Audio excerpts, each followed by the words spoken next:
Hello everyone, আসসালামু আলাইকুম। কেমন আছেন সবাই? আজকে দেখাবো আমার স্ন্যাপড্রাগন ফুলের গাছটা।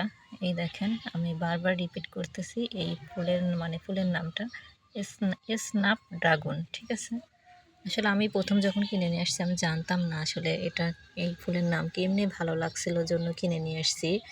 এবার দেখেন, এখন এত এত ফুল ফুটছিল, এদিকে সবগুলোতে অনেক বীজ। তো এই সাইডে দেখতেছি কি অনেক বেশি, কিন্তু এই বীজ কিভাবে সংরক্ষণ করব আমার জানা নাই। পরে অবশ্য আমি ইউটিউব দেখে শিখে নিব যে কিভাবে সংরক্ষণ করা যায় বা কিভাবে পরবর্তীতে চারা তৈরি করা যায়। এই দেখেন, অনেক এত এত পরিমাণ হচ্ছে বীজ আসছে, কি আর বলবো।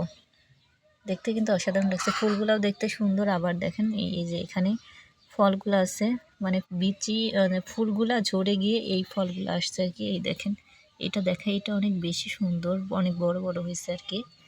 এখানে দেখেন প্রতিটা ইয়েতেই, আমি কাছ থেকে দেখাচ্ছি, অনেক বেশি সুন্দর হচ্ছে বিচি আসবে হয়তো।